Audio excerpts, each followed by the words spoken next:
आज के वीडियो की शुरुआत एक क्वेश्चन के साथ करूंगा।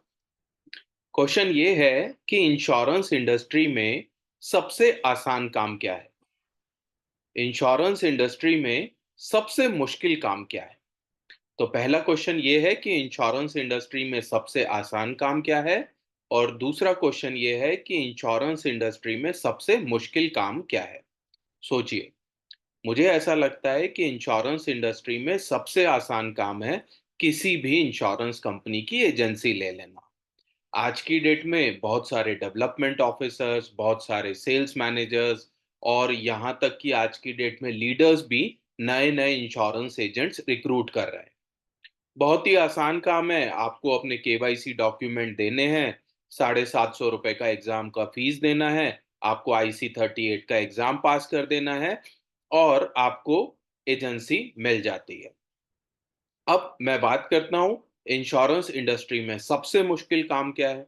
तो इंश्योरेंस इंडस्ट्री में सबसे मुश्किल काम है जो एजेंसी आपने ली है। जो कि सबसे आसान काम था एजेंसी ले लेना। अब आपने एजेंसी तो ले ली है, पर सबसे मुश्किल काम है जो एजेंसी आपने ली है उस एजेंसी को चलाना, यानी कि उस एजेंसी कोड के अंदर बिजनेस को लॉग इन करना। क्योंकि इंश्योरेंस कंपनी खाली बातों पर तो आपको पेमेंट नहीं करेगी, कमीशन नहीं देगी, और आपको कमीशन कब रिसीव होगा? जब आप उस एजेंसी कोड के अंदर बिजनेस लॉगिन करेंगे। फ्रेंड्स, मेरे 15 साल के कॉर्पोरेट करियर में मुझे पैन इंडिया लेवल पर जाने का मौका मिला और इंडिया के हजारों लाखों इंश्योरेंस एडवाइजर से के साथ मेरा कोऑर्डिनेशन हुआ, वन टू वन डिस्कशन हुआ। जब भी ये क्वेश्चन आता था कि आप कब आए इस इंडस्ट्री में, कैसे आए इस इंडस्ट्री में, तो सभी का रिप्लाई एक ही होता था कि उन्होंने कभी भी ये नहीं सोचा था कि उनको इंश्योरेंस इंडस्ट्री में आना है और इंश्योरेंस इंडस्ट्री में काम करना है। तो इंश्योरेंस इंडस्ट्री के अंदर या तो उनके उनका समय उनको ले आया या उनके हालात उनको ले आए। तो कुल मिलाकर जब वो एक बार इंश्योरेंस इंडस्ट्री में आ गए और उन्होंने साल, 2 साल, 3 साल इस इंडस्ट्री में लगाया, उसके बाद उन्होंने अपना रुतबा, अपनी पहचान इंश्योरेंस इंडस्ट्री में इतनी बना ली कि आज उनको पलटकर, मुड़कर देखने की ज़रूरत भी नहीं है। सो फ्रेंड्स, आज के इस वीडियो में हमारा जो टॉपिक है वो है कि एक सफल इंश्योरेंस एजेंट कैसे बने, एक सफल इंश्योरेंस एडवाइजर कैसे बने, एक सक्सेसफुल इंश्योरेंस प्रोफेशनल कैसे बने। तो मैं आज आपसे मोटे-मोटे तौर पर 3 ऐसे रूल डिस्कशन करूंगा। अगर ये 3 रूल आपने फॉलो किए, तो मुझे ऐसा लगता है कि आपको एक सक्सेसफुल इंश्योरेंस प्रोफेशनल होने से कोई रोक नहीं सकता है। तो नमस्कार दोस्तों, मेरा नाम दीपक जैन है और मैं हूं founder infinity gains LLP. Friends, मैं ओरिजिनली दिल्ली से बिलोंग करता हूं। 1997 में एक एलआईसी एडवाइजर की तरह करियर की शुरुआत की थी और 2020 तक आते आते HDFC Ergo general insurance company के साथ एसोसिएट वाइस प्रेसिडेंट की तरह काम करने का मौका मिला। 2021 में हमने इन्फिनिटी गेन्स एलएलपी की शुरुआत की इस सोच के साथ कि इंडिया के जो 50 लाख इंश्योरेंस एजेंट्स हैं, उनको सही गाइडेंस दिया जाए, उनको सही हैंड होल्डिंग दिया जाए और उनको सही मोटिवेशन दिया जाए। जब हमने ये देखा कि इंश्योरेंस एजेंट तो 50 लाख हैं, बट जब भी हम बात करते हैं सक्सेसफुल इंश्योरेंस एजेंट्स की, यानी कि एमडीआरटी, सीओटी या टीओटी जैसे रिकॉग्निशन की, या ऐसे इंश्योरेंस एजेंट जिनके पास 1 करोड़ से ज्यादा का हेल्थ इंश्योरेंस का पोर्टफोलियो है, तो ये संख्या सिर्फ और सिर्फ 3% निकल कर आई। सो फ्रेंड्स, आज मैं आपसे बात करूंगा कि जब भी आप किसी भी कंपनी की इंश्योरेंस एजेंसी लेते हैं, अगर आपने इंश्योरेंस कंपनी की एजेंसी ली है, आइदर आपने लाइफ की एजेंसी ली है, आइदर आपने जनरल इंश्योरेंस कंपनी की एजेंसी ली है, आइदर आपने stand alone health insurance company की एजेंसी ली है, अगर आपने ये 3 रूल फॉलो किए, तो मुझे ऐसा लगता है कि आपको सक्सेसफुल इंश्योरेंस प्रोफेशनल होने से कोई रोक नहीं सकता है। तो फर्स्ट जो रूल है जिसकी हम बात करेंगे वो है रूल 100। तो रूल 100 क्या कहता है?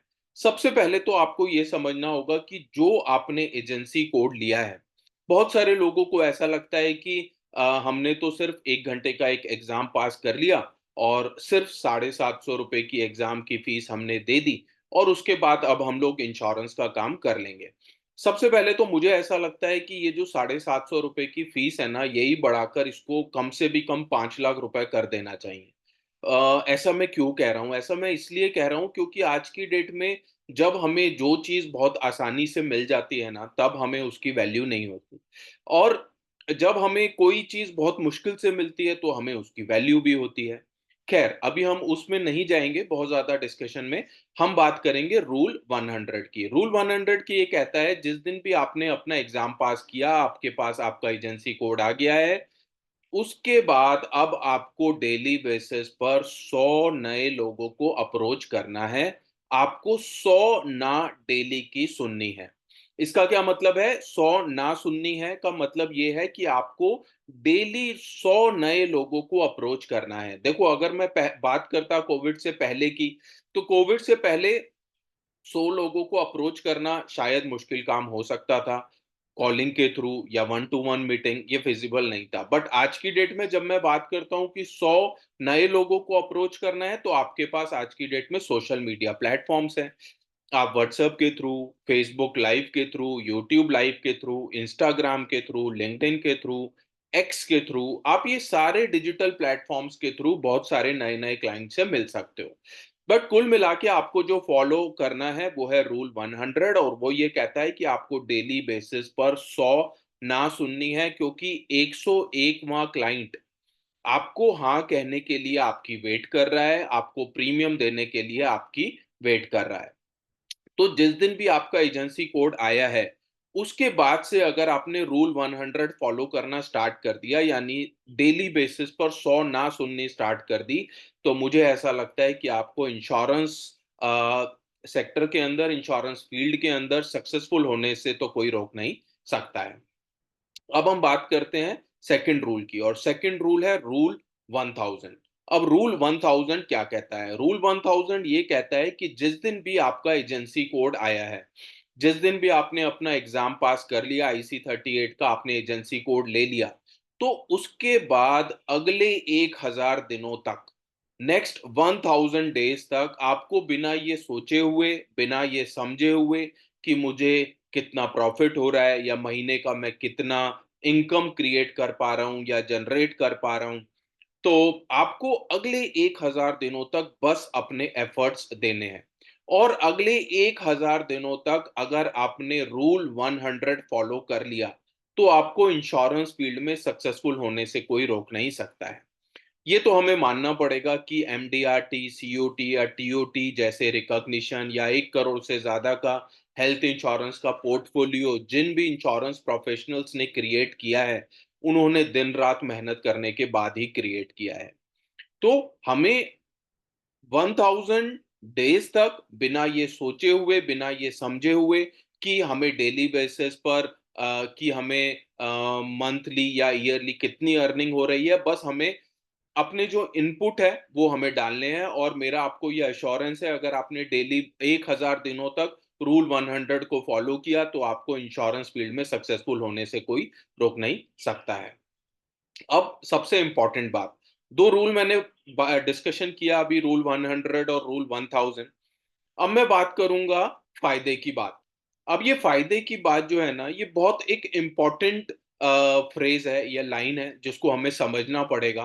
अगर हम एक इंश्योरेंस प्रोफेशनल हैं और एक इंश्योरेंस सेक्टर के अंदर हम लोग काम कर रहे हैं, तो फ्रेंड्स, फायदे की बात का मतलब ये है कि अ, क्या आपके साथ भी कभी ऐसा हुआ है कि आप इंश्योरेंस की फील्ड में आए हैं, और इंश्योरेंस फील्ड में जब आप आए हैं, तो आपने किसी भी क्लाइंट को अप्रोच किया, उनसे बात की, लेकिन जब आपने उनको प्रोडक्ट बताया, तो आपको ऐसा लगता था कि ये डील तो क्लोज हो जाएगी, सामने से हमें प्रीमियम आ जाएगा। बट सडनली होता ये है कि सामने से क्लाइंट आपका फ़ोन ही पिक करना बंद कर देता है। क्या आपके साथ भी हुआ है ऐसा? आई एम श्योर ऐसा ज़रूर हुआ होगा। तो यहाँ पर बात आती है फ़ायदे की बात। हमारे ज़्यादातर इंश्योरेंस एडवाइज़र्स, हमारे ज़्यादातर इंश्योरेंस प्रोफ़ेशनल्स गलती क्या करते हैं कि वो अपने क्लाइंट को वो प्रोडक्ट सेल करते हैं जिसमें एडवाइज़र का फ़ायदा है, जिसमें उनको ज़्यादा कमीशन मिल रही है, या जिसमें उनका कोई कॉन्टेस्ट क्वालीफ़ाई हो रहा है, या फिर उनका कोई क्लब क्वालीफ़ाई हो रहा है। ना कि वो क्लाइंट का बेनिफिट समझते हुए, उनकी रिक्वायरमेंट या नीड को समझते हुए प्रोडक्ट उनको सेल करते हैं। अगर इस तरीके का प्रोडक्ट आपने अपने क्लाइंट को बताया, तो फायदे की बात का मतलब सिंपली ये है कि आपको जो प्रोडक्ट अपने क्लाइंट को देना है, वो आपको इस सोच के साथ देना है कि ये जो प्रोडक्ट है, ये आपके क्लाइंट के लिए बेनिफिशियल है, ना कि आपके लिए। अब मैं बात करता हूँ कि जब भी बहुत सारे हमारे जो इंश्योरेंस प्रोफेशनल्स हैं, इंश्योरेंस एडवाइज़र्स हैं, अपने क्लाइंट के पास जाते हैं, तो आज की डेट में तो सोशल मीडिया है, तो वो जब भी किसी भी क्लाइंट के पास जाएँ, तो वो पूरा डिस्कशन पूरा उनका बैकग्राउंड समझ के जाएँ। जैसे मैं एक एग्ज़ाम्पल समझाने की कोशिश करता हूँ। सपोज़ करिए कि आप किसी ऐसे क्लाइंट के पास जा रहे हैं, जहाँ पर कि उनके बेटे ने या बेटी ने अभी नीट का या जेईई का एग्ज़ाम अगर क्लियर किया है, तो वहाँ पर उनको जो प्रोडक्ट आपको समझाना पड़ेगा, या आप जाते ही अगर वहाँ पर विशेस देंगे कि कांग्रेचुलेशंस, आपके बेटे ने या आपकी बेटी ने ये नीट का या जेईई का एग्ज़ाम क्रैक किया है, और आप उसी से रिलेटेड प्रोडक्ट वहाँ पर समझाने की कोशिश करोगे। या बेसिकली आप वहाँ पर उनको ये समझाने की कोशिश करोगे कि बीटेक में 4 साल का जो खर्चा है वो इस तरीके से है, तो वहाँ पर आप लोन का भी डिस्कशन कर सकते हो। और भी इस तरीके का अगर आप डिस्कशन करोगे, तो मुझे ऐसा लगता है कि क्लाइंट सामने से आपकी बात को बहुत क्लियरली और बहुत ध्यान से सुनेगा। सो फ्रेंड्स, आज के इस वीडियो में मैंने कोशिश की कि हमारे जो इंश्योरेंस एडवाइजर्स हैं पैन इंडिया लेवल पर, उनको कुछ सजेशन दिया जाए, सो दैट फाइनेंशियल ईयर 2024-2025 अभी ऑलमोस्ट स्टार्ट हो चुका है, और आज 18 दिन भी ऑलरेडी हो चुके हैं। और जैसा कि हमने प्रण लिया है कि फाइनेंशियल ईयर 2024-2025 हमारे प्रोफेशनल करियर का दी बेस्ट ईयर होने वाला है। और मुझे उम्मीद है, और रादर पूरा भरोसा भी है कि हम सब लोग साथ में उसी क्रम में आगे बढ़ेंगे। किसी भी समय, किसी भी प्रकार की गाइडेंस के लिए, सपोर्ट के लिए आप डिस्क्रिप्शन पर लिखे हुए नंबर्स पर मुझसे या मेरी टीम से कनेक्ट कर सकते हैं। सो फ्रेंड्स, इसी उम्मीद और आशा के साथ कि आप लोगों का दिन शुभ होगा, मंगलमय होगा, और बस फाइनली यही कि अपना काम करते रहिए, डेली बेसिस पर अपना जो इनपुट है वो आपको देना है, और रूल 1000 फॉलो करना है डेली बेसिस पर रूल 100 के साथ। So friends, thank you so much. आप लोगों का दिन शुभ हो। Thank you.